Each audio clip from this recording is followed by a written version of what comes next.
l'histoire de la saga des Coyotes, mais qui tire à sa fin, peut-être? Bien, c'est qu'il y a de nouveaux rebondissements. Là, jour après jour, on dirait qu'on tend vers un déménagement vers Salt Lake City. Mais dans les dernières heures, c'est le réputé informateur Elliot Friedman qui est allé d'une affirmation sur les réseaux sociaux disant que les joueurs des Coyotes avaient été informés du déménagement vers Salt Lake City. Tweet qui a été fait alors que les Coyotes étaient sur la glace hier. Ils affrontaient les Oilers. Et drôle de coïncidence, après la rencontre, aucun des joueurs n'était disponible pour répondre aux médias. Alors, la vente pourrait se confirmer dans les prochains jours. Ce sera à suivre. On va surveiller attentivement aujourd'hui ce qui va se passer au tournoi des maîtres également, alors que Tiger Woods a fait la coupure hier après les 2 premières rondes pour une 24e fois de suite, ce qui est un record. Tiger a un cumulatif de +1. Il est à 8 coups des co-meneurs Max Homa, Scottie Scheffler et Bryson DeChambeau, hier, qui est parti avec un panneau de signalisation qui bloquait son chemin au 13e. Il a dû le replacer, mais a quand même été en mesure de réaliser un oiselet. Je vous rappelle que le gagnant du tournoi des maîtres va remporter 3,2 millions de dollars, mais surtout le fameux veston vert et une passe de membre gratuite à vie. Bien, je ne sais pas si c'est gratuit, mais tu étais à vie membre du Augusta National. Ça doit avoir des avantages. C'est ça. C'est sûr. Le Canadien est en action ce soir. La troupe de Martin Saint-Louis va affronter les Sénateurs dans un qui perd gagne, c'est-à-dire que le perdant du match de ce soir se donne de meilleures chances au prochain repêchage. C'est bête de même. À surveiller également le Canada qui va affronter la Tchéquie au championnat du monde de hockey féminin et le CF Montréal qui dispute son match d'ouverture au Stade Saputo contre le FC Cincinnati. Bref, une belle journée pour les sportifs de salon. Vraiment? J'en suis là.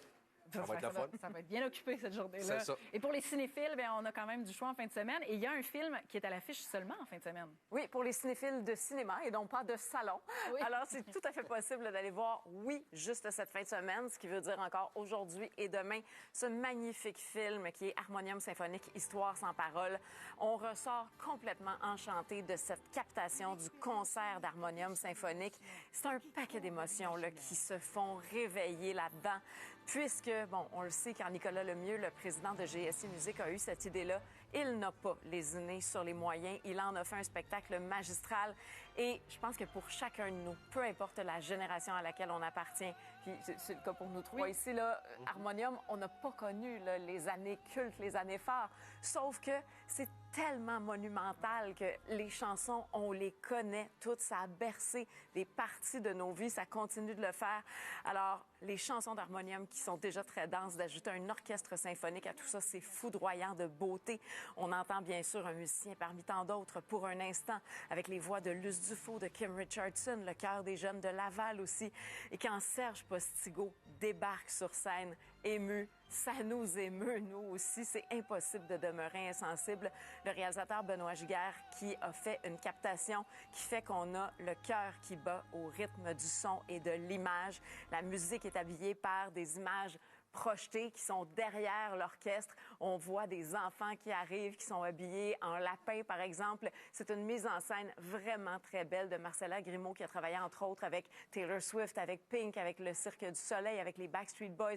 Alors, cette imagerie-là, elle vit littéralement sur scène. C'est de toute beauté. Alors, si vous voulez aller voir ça, ce n'est pas qu'un film parmi tant d'autres. Il faut vraiment l'écouter.